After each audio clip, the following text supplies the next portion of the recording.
the most hectic 45 minutes probably in your life. Tell me what you're feeling right now. I have no words, honestly, man. Like, I started cramping up before overtime started. My calves, both of them, just started cramping up. This was the craziest game I've been a part of, man. I love our team, man. That just shows heart right there. And tell me what it means for your team. 3 straight years of OUA quarterfinal heartbreak. You get through Laurentian last second, and then you, with the playground biggest game of your shot of your life. I mean, you can't draw it up like that.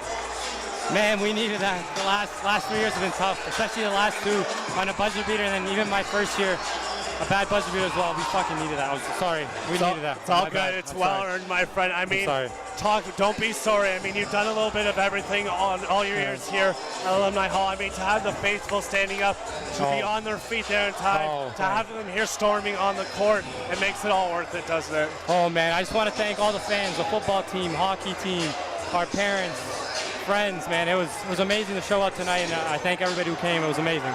Now, we're not going to talk about your next matchup. We're going to let you live in the glory right here, right now, as Omar Shadu is hosted up by the fans.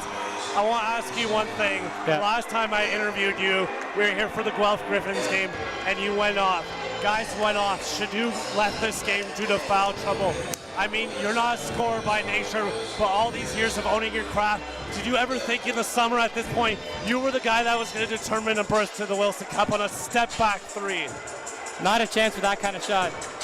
I mean, I've worked on my game. Everybody knows me as a passer, and I came in tonight trying to be aggressive, scored some points early, and then it kind of got me going throughout the game. So that last shot, I knew I had to put it up, and right when I let it go, I knew it was going in.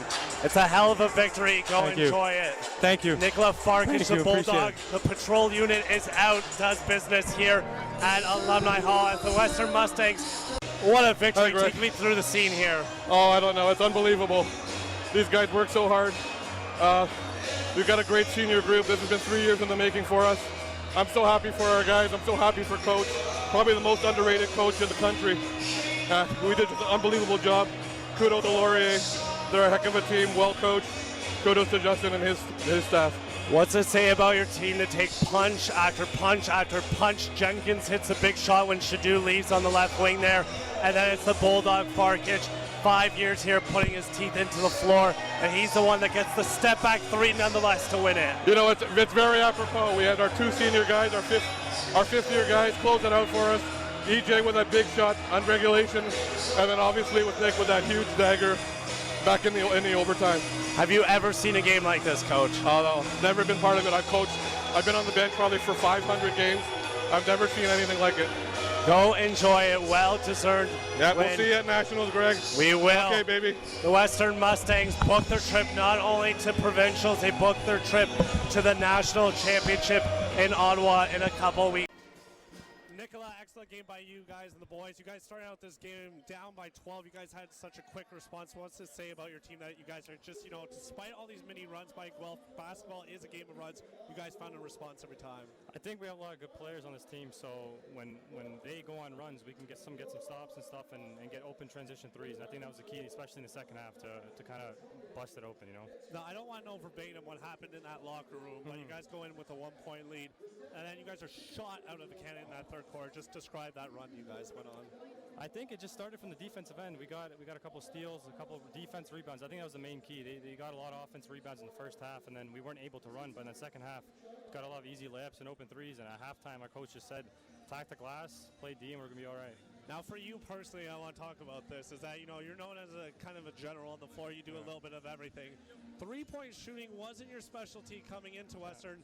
You go 3 of 4 in this game. How much have you been working on that? And it just looks so effortless from you on this end in this game. I'm just trying to take what the defense gives me, and first of all, I like to set up my teammates, but sometimes I got to look for myself and look for that 3-ball when it's open. So yeah.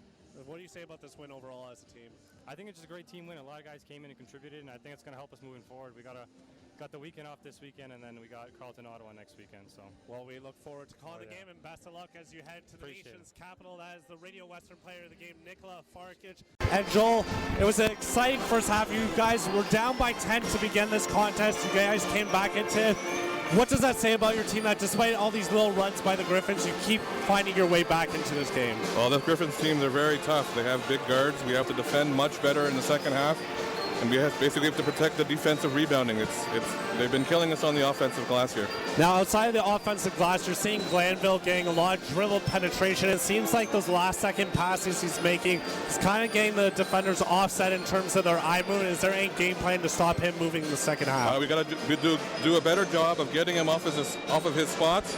Basically, he's identifying shooters, and basically they're